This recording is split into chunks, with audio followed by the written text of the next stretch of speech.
just before the Major League Baseball lockout, the New York Mets, they went out and got Max Scherzer. And the Atlanta Braves, they went out and got Guillermo Heredia.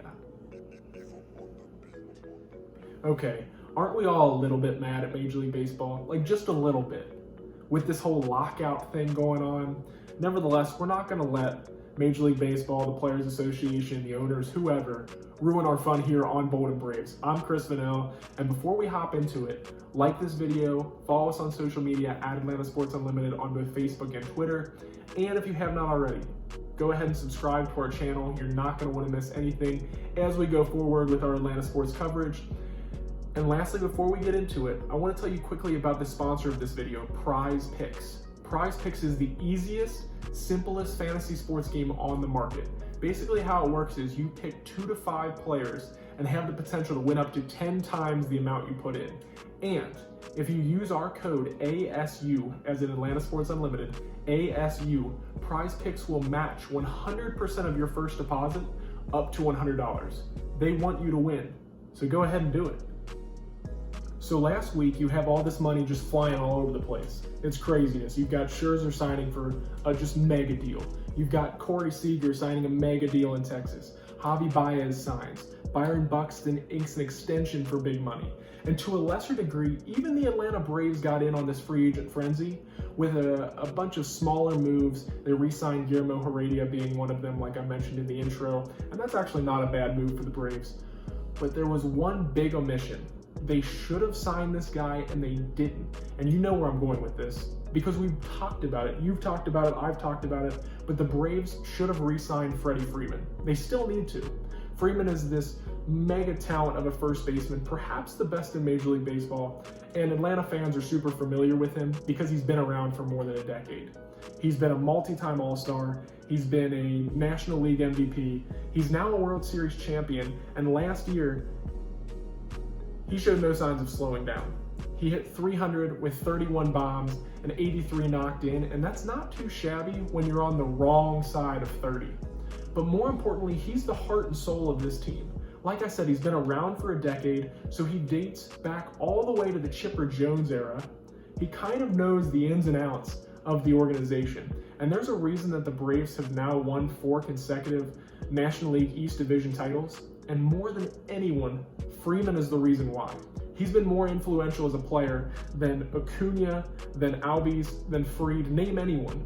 He's been more influential. And he has said publicly during the last season, hey, I don't want to talk about my contract. I don't want to be a distraction during the season, so I'm not going to worry about it until afterwards. He also said publicly, I want to be in Atlanta. And the Braves need to take him up on that because we have seen what happens in the past when teams who just won a World Series let go of their heart and soul, when they get rid of them or they let them walk. I'm gonna give you a way back example, and I'll give you a current example too. But the way back example, we're going all the way back to 1977. So the Cincinnati Reds, the Big Red Machine, wins the World Series in 75. They win it again in 76. And right before the 1977 season, they deal Tony Perez, who was kind of viewed as the heart and soul of that team. Very Freeman-like. He's respected. He's this consistent producer. He had been in the organization forever, and they get rid of him. What happens to the Big Red Machine? Well, they never win anything of importance ever again. And within the next 2 years, the Big Red Machine is no more. These guys either all got old or they moved on. They were no longer Reds. Now the modern example, 2 years ago, the same division as the Braves, the Washington Nationals win the World Series, and there was a guy who actually, not named Juan Soto, who had a better season than Juan Soto that year. The heart and soul of their team in 2019 was Anthony Rendon. And what he did, he finished 3rd in the MVP voting that year in 2019. He hit like 320 with 34 home runs, more than 125 runs batted in, which is just crazy numbers. But as soon as they win the World Series, he bolts to Anaheim as a free agent. And look where the Nationals are right now. They're in last place. They're an irrelevant baseball team just 2 years later, and they still have some talent. They still have Juan Soto, who was on that 19 team, and is still regarded as one of the best players in the game, but they lost their heart and soul, and look where they are. Look where they are. The Braves don't want to be that, and now they have all this time to think about whether or not to re-sign Freddie Freeman. During this lockout, they're not allowed to have any contact with him. They're not allowed to have negotiations with him. And one benefit of that is no other team can either. So the New York Yankees or the Toronto Blue Jays or a couple of the other teams that have been rumored to be interested in Freeman, they can't reach out to him. They can't offer him a contract, whatever. So I'm not saying that the Braves are going to tank if they don't re-sign Freddie Freeman. They have other needs that need to be addressed too, but re-signing Freeman should be priority number one.